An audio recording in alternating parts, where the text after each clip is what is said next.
First from the order of Saint Augustine, और second after immediate predecessor जो थे ना, पोप फ्रांसिस थे पहले, इनसे पहले पोप फ्रांसिस के बाद ये आए, तो अमेरिका से बेसिकली। और बल्कि पोप साहब जिनको प्रिवोस के नाम से भी जानते हैं, ये शिकागो में इनकी पैदाइश हुई थी। और बल्कि नेटिव शहर था इनका डोल्टन इलिनॉइस, वहां पे इनकी परवरिश हुई। फिर ये friar in order of Saint Augustine में 1977 में इनको ऑर्डेन किया प्रीस्ट बनके, 1982 में आए ये प्रीस्ट बनकर। और इन्होंने फिर एक डॉक्टरेट भी करी कैनन लॉ में, अच्छा। JCD कहते हैं, वो डिग्री थी 1987 में। और फिर पॉन्टिफिकल यूनिवर्सिटी सेंट थॉमस अक्विनियस की रोम में है जो है वो। और फिर ये सर्विस पे अपने काम के, मिशनरी काम पे पेरू 1980s में 1990s में काफी, मतलब वहां पे अपना अच्छा काम किया ड्यूरिंग। उसके बाद फिर ये फिर ये parish pastor, diocesan official, seminary teacher, administrator, elected prior general, पूरा ऑर्डर ऑफ सेंट अगस्टीन का पूरा इन्होंने पूरा संभाल रखा था, पूरा काम कर रखा था। इनकी मजाक उड़ा रहे हैं डोनाल्ड ट्रंप साहब। आप बताइए, जो इतने पहुंचे हुए हस्ती हैं, फिर ये बेस ये रोम में थे, ये 2001 से लेके 2013 तक। तो जॉर्जिया मेलोनी जब बोलती हैं, बल्कि पूरी इटली, अब वो ही नहीं, इटली ही नहीं, पूरी दुनिया बोलेगी डोनाल्ड ट्रंप साहब के सठिया गए हैं। झूठे तो है ही हैं, झूठे तो है ही हैं वो एक नंबर के। उन्हें 4 साल की प्रीवियस टर्म में 30,500 समथिंग टाइम झूठ बोला है। एवरेज निकालें उसका तो डेटा है मेरे पास, तो 21 टाइम्स लाइज अ डे। और जिन पोप की बात इन्होंने मजाक उड़ाया ना इस तरीके से, वो ट्रैवल करे थे एक्सटेंसिवली, वो पूरे काम को लेकर order of many provinces, missionary काम पे, बिल्कुल जैसे कि मिशनरी के यही काम होना है टूट के। उसके बाद फिर ये रिटर्न हुए पेरू में, बिशप ऑफ कैलियोस में 2015 से लेके 2023 तक।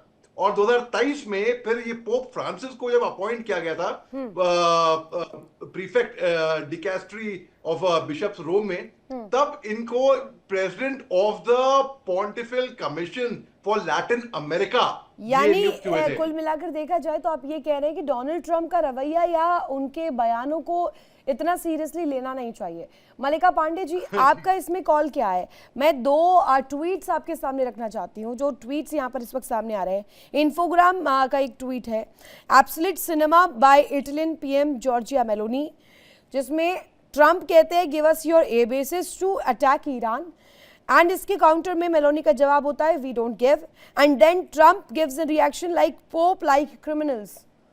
अब हम देख रहे हैं कि इस पूरे युद्ध में जॉर्जिया मेलोनी ने इसके बाद लिखा है enough your words on the pope are unacceptable. अब ये तो ठीक है, लेकिन एक और बयान इसके बाद आ जाता है जिसमें I accuse Israel of crossing the red line, I condemn the massacre of Palestinian civilians and announce that Italy will support European sanctions against Israel. यानी एक तरफ से कीलेबंदी आप डोनाल्ड ट्रंप के लिए भी कर रहे हैं, दूसरी तरफ से कीलेबंदी इजराइल के लिए भी कर रहे हैं। अभी तक तो आप सहयोगी रहे थे, कहलाए रहे थे अमेरिका के साथ, और अब ये स्टांस बदलना, ये क्या वर्ल्ड ऑर्डर का चेंज होना नहीं देखती मलिका पांडे जी? बिल्कुल। नमस्कार रितु जी। देखिए, पहली बार ऐसा हुआ है कि वॉशिंगटन हाउस वर्सेस वेटिकन हो चुका है। पहली बार अमेरिका में अमेरिकन ऐसे प्रेसिडेंट आए हैं जो वेटिकन हाउस को इतने उससे कन्फ्रंट कर रहे हैं। अगर आपने वीकेंड पर एक उनका बहुत बड़ा बयान ट्रूथ सोशल में मैं पढ़ रही थी डोनाल्ड ट्रंप का, उसमें वो लिखते हैं the pope is weak on crime.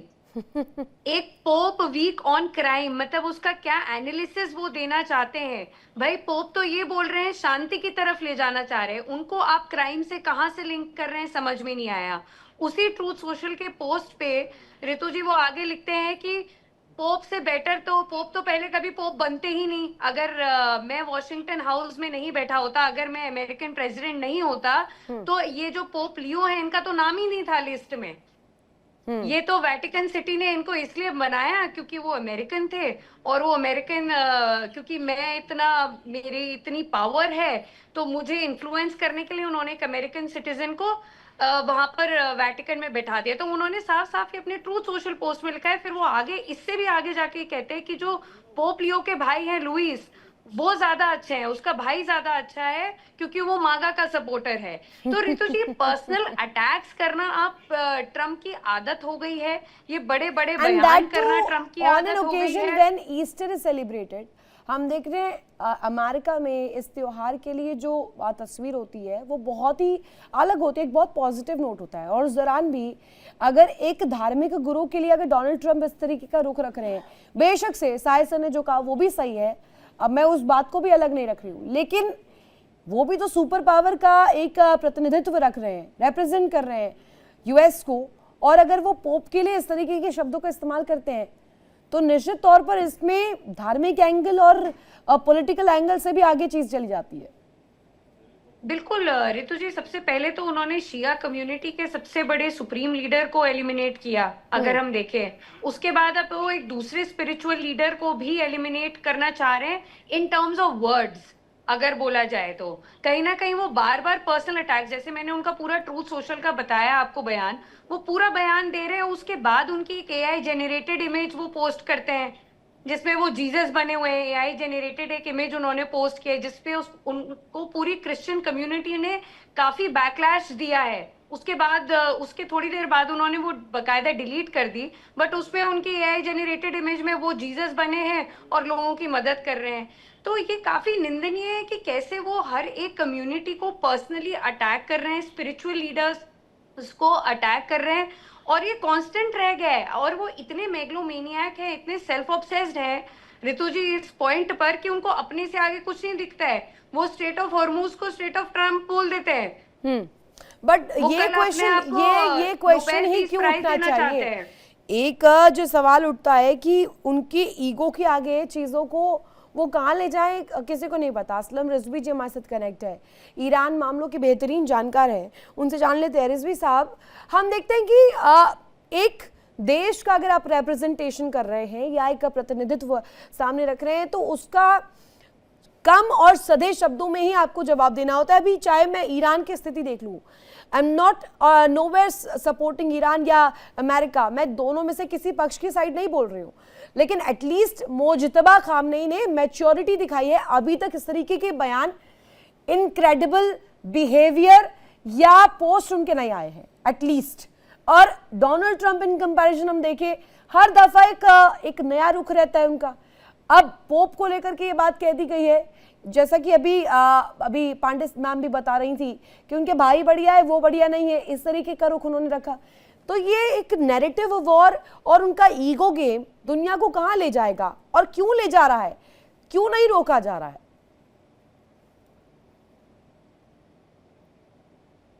Unmute कीजिएगा रिजवी साहब। नमस्कार।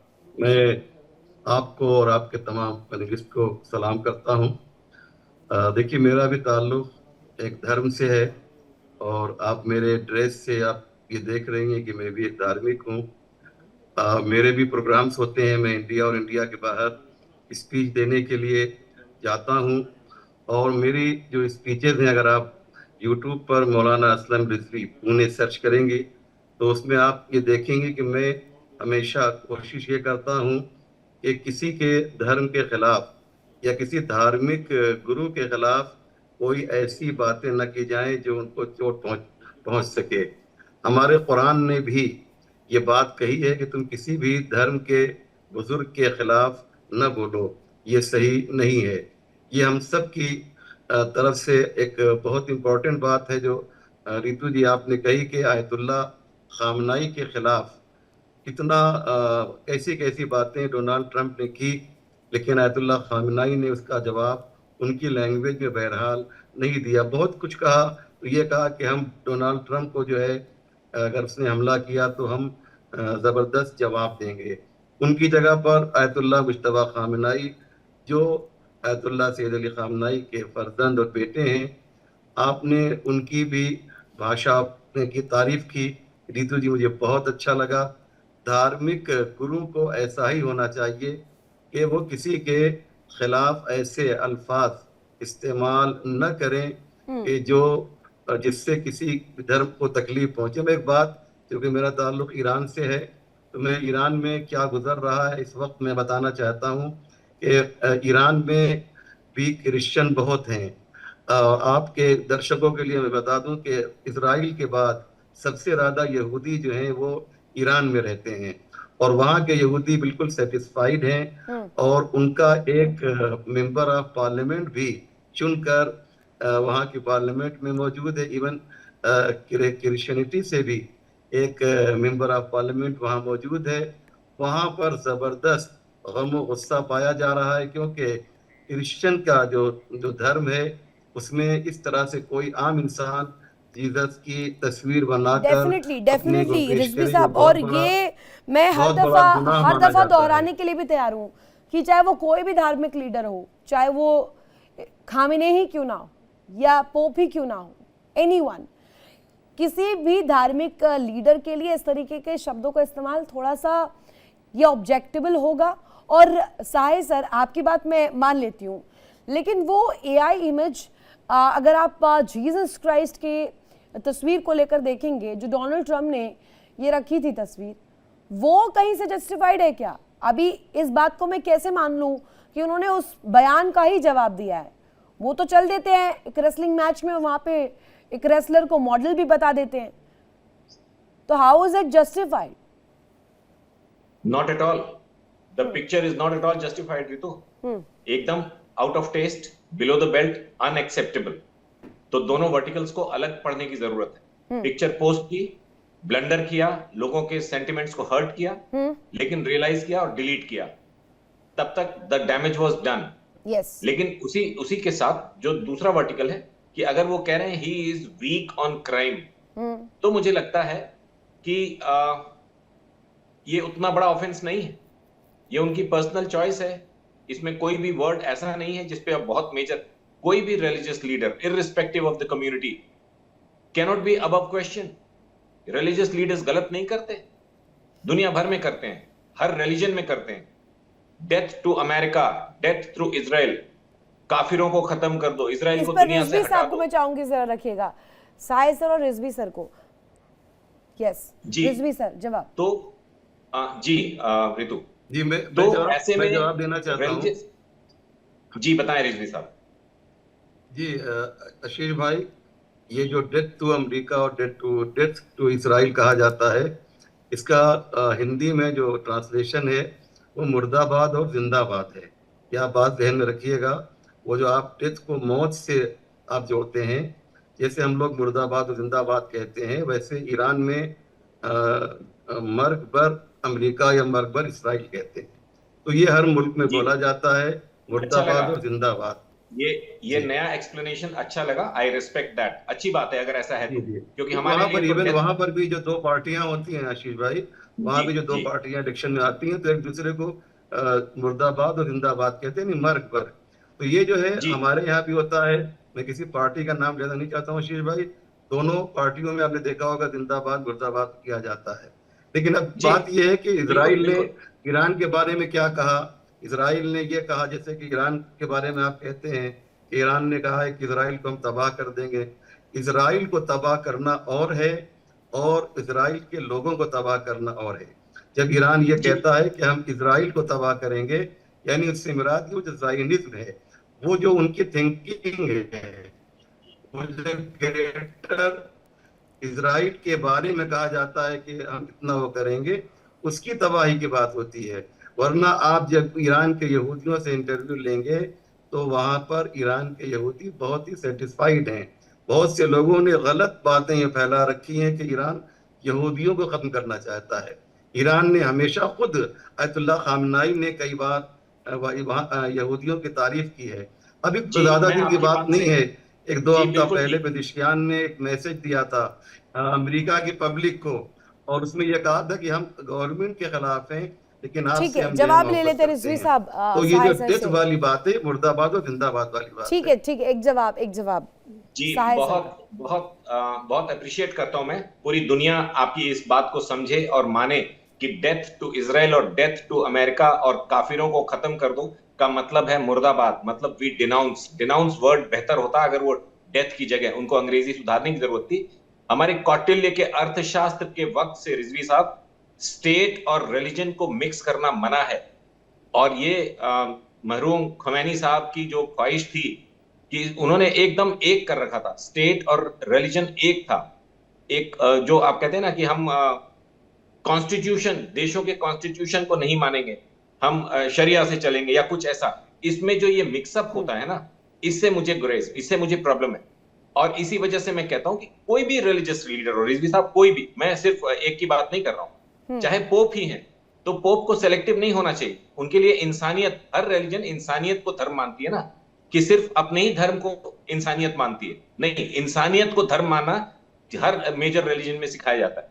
तो उसमें जो रिलीजियस लीडर्स हैं उनको भी थोड़ा ऑब्जेक्टिव होने की जरूरत है। अब वो पोप को पता है कि वो कैथोलिक हैं, उनको पता है जेडी वांस कैथोलिक हैं, उनको पता है जो सेक्रेटरी ऑफ वॉर है पीट हेग्सेथ कैथोलिक है, लेकिन जेडी वांस की लैंग्वेज और पीट हेग्सेथ की लैंग्वेज में 180 डिग्री का फर्क है। पीट हेग्सेथ ने अभी अपने 3 दिन 4 दिन 5 दिन पहले के ब्रीफिंग्स में जिस तरह की लैंग्वेज यूज करी है, वो दिखाती है कि वो ओल्ड टेस्टमेंट फॉलो करते हैं, न्यू टेस्टमेंट नहीं फॉलो करते। तो पोप अब old testament versus new testament में किसकी तरफ खड़े होंगे? आफ्टर जीसस क्राइस्ट मर्डर, वो जो न्यू टेस्टमेंट आया नहीं, तो फिर तो ऐसा हो जाएगा, फिर तो शायद सर ये वाली लड़ाई आप एक नई शुरू कर रहे हैं। New testament and old testament, ये विचारों में या आइडियोलॉजीज में डिफरेंस, ये वास्ट क्या एक गैप बन गया है? और क्या इसे ही आगे डोनाल्ड ट्रंप दिखाना चाहते हैं कि एक नई टेस्टामेंट के ऊपर आप चलिए, जो पुराना वाला था वो नहीं एप्लीकेबल है?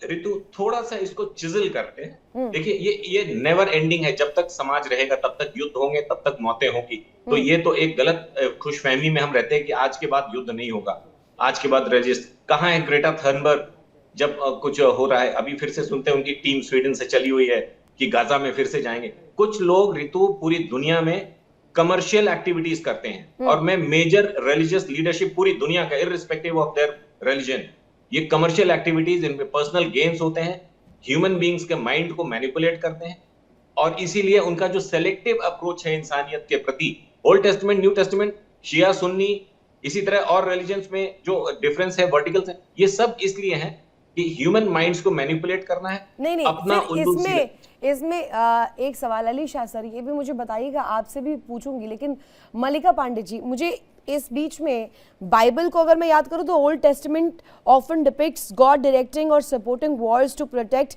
इजराइल और इनैक्ट जजमेंट। अब न्यू टेस्टामेंट को उठाएंगे तो emphasis on love, non violence, spiritual warfare, इस तरीके की बातें लिखी जाती हैं। तो ये क्या इस तरीके की लड़ाई अब नहीं खड़ी हो रही है? एक तो शिया सुन्नी चल ही रहा था, अब ये वाला भी हो गया है। ऋतु जी, इसमें मैं थोड़ा डिफरेंशिएट करूंगी, क्योंकि अभी डोनाल्ड ट्रंप के लिए आई थिंक एक परसेप्शन मैनेजमेंट ज्यादा है और रिलीजन बैक सीट है। देखिए इंडिया डेली 24/7 अब आपकी स्मार्ट टीवी पर। इंडिया डेली मौजूद है सभी डिजिटल प्लेटफॉर्म पर लाइव और लगातार।